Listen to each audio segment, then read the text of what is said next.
करोड़ों रुपए के बुल बह गए, सड़कें चली गई, जानी नुकसान हो गया, पशुओं का नुकसान हो गया, लोगों की भेड़ बकरियां थी जो वो चली गई। तो उन क्षेत्र का मुझे दौरा करना था, तो मैं सभी उन क्षेत्रों का दौरा, उस वक्त ताज़ी बात थी, तो मुझे वहाँ पर उस वक्त उनके बीच में जाना बहुत ही अनिवार्य था। और मैंने वहाँ का दौरा भी किया और वहाँ के लोगों को सांत्वना देने के लिए भी गई। उसके बाद हमारा पार्लियामेंट का सेशन था, जिसके लिए मुझे दिल्ली में अपनी उपस्थिति भी देनी थी, क्योंकि मैं समझती थी इतना भारी नुकसान होगा तो शायद मोदी जी हमें कुछ ना कुछ राहत देंगे, कुछ ना कुछ हमारी तरफ भी गौर करेंगे। परंतु काफ़ी अरसा बीतने के बाद मोदी जी के कोई वक्तव्य नहीं आया, कोई उनका बयान नहीं आया, कोई उनके संवेदना के दो शब्द नहीं आए कि हिमाचल प्रदेश में इतना नुकसान हुआ। जैसा अभी यहाँ पर इन्होंने जिक्र किया कि जब वो यहाँ आते थे तो अक्सर ये बात कहते थे मंडी में कि मंडी मेरा दूसरा घर है। मंडी की भाषा, मंडी का खान पान उन्होंने बहुत सराहा और हमें लगता था जिस घर को अपना दूसरा घर मानते हैं तो हमारे बिना बोले ही मोदी जी यहाँ पर लोगों की मदद करेंगे। और जब काफ़ी अरसा बीत गया तो मैंने दिल्ली जाकर मोदी जी से टाइम लिया, मैं उनसे मिलने गई। उससे पहले मैंने जितने भी हमारे 6 सांसद हैं सभी को चिट्ठी लिखी थी, जिसमें अनुराग ठाकुर भी थे, हमारे दूसरे जो लोकसभा के सदस्य, राज्यसभा के सदस्य, सभी को मैंने पत्र लिखा कि आप लोग सभी इकट्ठे हों, मैं भी आपके साथ चलती हूँ, आप प्रधानमंत्री जी से टाइम लो, हम उनसे जाकर हिमाचल प्रदेश की परिस्थिति से उनको अवगत करवाएंगे। पर उनका ना कोई मुझे जवाब आया, ना उन्होंने कोई रुचि दिखाई और उल्टी सीधी बयानबाजी अखबारों में करते रहे। तब मैंने सोचा कि मुझे अकेला ही जाना चाहिए और मैंने क्योंकि सेशन लगा हुआ था, प्रधानमंत्री जी वहीं थे, तो उनसे मैं मिलने गई। मैंने उनको सारी स्थिति से उनको अवगत करवाया और उनको कहा कि सर हमारे पास इतना पैसा नहीं है, हिमाचल प्रदेश सरकार के पास, कि हम इस नुकसान की भरपाई कर पाएँ। हम चाहते हैं कि आप हमारी मदद करें, तभी इस काम को हम अंजाम दे पाएंगे। तो मोदी जी ने कुछ खास ज़्यादा मुझे सांत्वना नहीं दी और ना ही उन्होंने कोई घोषणा की। उन्होंने हाँ मैं कर रहा हूँ, करूँगा, बस इतने से शब्द कहकर वो बात समाप्त कर दी। अब ज़्यादा बहस तो मैं नहीं कर पाई, पर जितनी मैंने बात रखनी थी उनके सामने मैंने अवश्य रखी और उनको ये भी कहा कि पहले भी प्रधानमंत्री रहे, हमारे डॉक्टर मनमोहन सिंह जी हमारी यूपीए सरकार के प्रधानमंत्री थे, तब भी हम ऐसे ही बेधड़क होकर उनके पास जाकर अपनी समस्याओं का समाधान करवाते रहते थे। आपको याद होगा उस टाइम हमारे लाहौल स्पीति के लोग आए, उन्होंने कहा मैडम आप प्रधानमंत्री जी से टाइम लो, हम मिलना चाहते हैं, सोनिया गांधी जी से मिलना चाहते हैं। और वो सब लोग मिले, मैंने सबको टाइम लिया और सब लोगों ने अपनी अपनी बात की और मनमोहन सिंह जी ने ये आश्वासन दिया कि मैं पैसा भी दूंगा, आपकी जो रोहतांग टनल जिसके लिए आप पैसा मांगने आए हैं, और आपकी मदद भी करूंगा। उन्होंने पैसा भी दिया, उनकी बदौलत आज वो टनल बनकर तैयार हुई है। और मैंने प्रधानमंत्री जी को ये भी याद दिलाया कि सर आप 15 मिनट में आपने वो सफ़र कर लिया, जबकि रोहतांग को क्रॉस करने के लिए घंटों ही लग जाते थे, घंटों। तो ये डॉक्टर मनमोहन सिंह जी की देन है। वैसी आपदा हमारे पूरे हिमाचल प्रदेश में आई, हम चाहते हैं आप भी हमारी मदद करें। तो उन्होंने जिक्र किया कि नहीं मैंने की है और मैं आगे भी करूँगा। ना वो बात अखबारों में आई, ना वो बात मीडिया में आई, और मुझे लगा कि ये तो ऐसे ही इन्होंने मुझे ठगने वाली बात कर दी।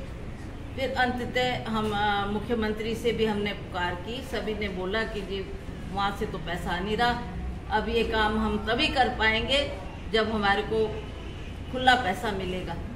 तो हम आभारी हैं सरकार के कि उन्होंने, हिमाचल प्रदेश की सरकार के और माननीय मुख्यमंत्री के, कि उन्होंने 4,500 करोड़ देकर हमें ये काम करने के लिए उन्होंने जो पैसा दिया है, जहाँ जहाँ नुकसान हुआ उसकी भरपाई करने के लिए जो उन्होंने पैसा दिया है, उससे अभी हम काम चलाने वाली बात कर रहे हैं। अब आगे आगे देखते हैं क्या होता है। अगर आगे भी इसमें मिलेगा तब भी हम दोबारा प्रधानमंत्री जी से बात करेंगे। उसके अलावा नितिन गडकरी जी जो हमारे नेशनल हाईवे के मंत्री हैं उनसे भी मिले, विक्रमादित्य भी थे क्योंकि उसका ज़्यादा कंसर्न था पीडब्ल्यूडी का, और एज मेंबर ऑफ पार्लियामेंट क्योंकि कुल्लू, मंडी, मनाली ये सब मेरा ही हल्का था, मैंने उनको अवगत कराया कि सर इतना इतना नुकसान होगा। आप सारी उनकी टीम अफसरों के वहाँ बैठी थी और हमने उनको बताया कि सर ये इतना इतना नुकसान है, अब आप बताओ नेशनल हाईवे ही हमारे टूट गए जो मंडी से कुल्लू जाता हुआ रास्ता भी सारा टूट गया। अब लोगों को हम कैसे बाहर निकालेंगे जो टूरिस्ट वहाँ दूर दराज के क्षेत्रों में फंसा है। उन्होंने कहा आप चिंता ना करो, मैं खुद दौरा करूँगा, और वो खुद दौरा करने आए और उन्होंने खुद जायज़ा लिया और वो खुद भी बड़े हैरान थे कि कभी हमने इतनी त्रासदी नहीं देखी, इतना नुकसान नहीं देखा। हमने हज़ारों करोड़ों रुपया लगा दिया ये नेशनल हाईवे बनाने के लिए और आज इसकी ये दुर्गति हो गई। तो खैर उन्होंने हमारे को आश्वासन दिया कि आप निश्चिंत रहे, जो भी इसकी भरपाई होगी वो केंद्र सरकार करेगी। और उसके अलावा भी हमने उनको बताया कि आपके नेशनल हाईवे वालों ने ये जो पहाड़ काट दिए, पहाड़ खोद दिए और जगह जगह स्लिप, आप पंडों के पास देखो क्या हालत थी, वहाँ से गुजरते हुए भी डर लगता था कि कब पहाड़ ऊपर से गिर जाएगा और कब हम दब के मर जाएंगे। तो ऐसी स्थिति में हमने उनको कहा कि आप इनको भी कहें कि जो ये नुकसान हुआ है इनके खुदाई करने से उसकी भी भरपाई वो करें। तो हमें खुशी है, उनके आदेश के मुताबिक अब जो NHI वाले लोग हैं वो उसके लिए पैसा दे रहे हैं। तरीके से हमने अपनी बात केंद्र में भी रखी और स्टेट के द्वारा भी जो संभव मदद हो सकती थी उसके लिए भी हमने पुकार की। आज मैंने ये दौरा इसलिए रखा था क्योंकि कल मेरी एक 4 तारीख को एक मीटिंग होती है, दिशा कमेटी की मीटिंग बोलते हैं जिसको, उसकी अध्यक्षता मेंबर ऑफ पार्लियामेंट ही करते हैं और उनकी अध्यक्षता में जितनी भी सेंटर की स्कीमें हैं वो सारे अफसर आकर उसके बारे में हमारे को रिपोर्ट देते हैं कि हमने क्या क्या काम किया, कितना काम हमारा प्रोग्रेस में है, कितना हुआ, किसमें कितना पैसा खर्च हुआ, कितना अनस्पेंट मनी रहा। तो उसकी मीटिंग के बाद मैंने 2-3 दिन मंडी में लगाए। कल परसों मेरा ये द्रंग क्षेत्र का दौरा था, 2 दिन का दौरा मैंने वहाँ भी किया। आज बलका क्षेत्र का दौरा है, इसी तरह से मेरा नाचन, कल सुंदरनगर भी है।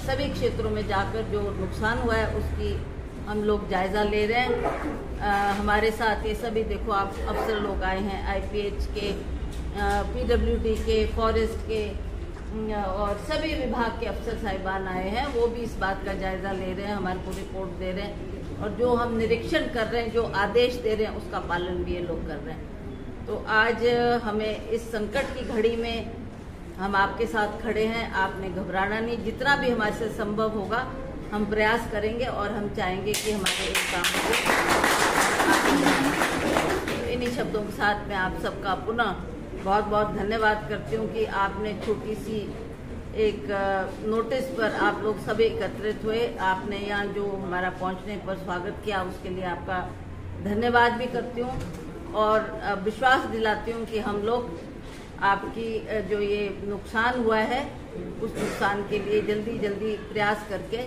हम वो दोबारा उस रेल को पटरी पर ला कर रखेंगे, ये मैं आपको विश्वास दिलाना चाहती हूँ। इन्हीं शब्दों के साथ आप सबका, जितने भी हमारी पार्टी के कार्यकर्ता है, मैं इनका नाम लेना भूल गई, ये भी हमारे बड़े सच्चे सिपाही है, फौजी है और इन्होंने मुझे वायदा किया है कि जब तक मैं हूँ मैं पार्टी की सेवा करूँगा और आज भी ये आए हैं तो इनका भी मैं आभार व्यक्त करती हूँ। इन्हीं बातों को ध्यान में रखते हुए अब हम सब मिलजुल कर इस आपदा की स्थिति का सामना करेंगे ताकि हम जल्दी इसका निपटारा कर सकें। आप सबका बहुत बहुत धन्यवाद।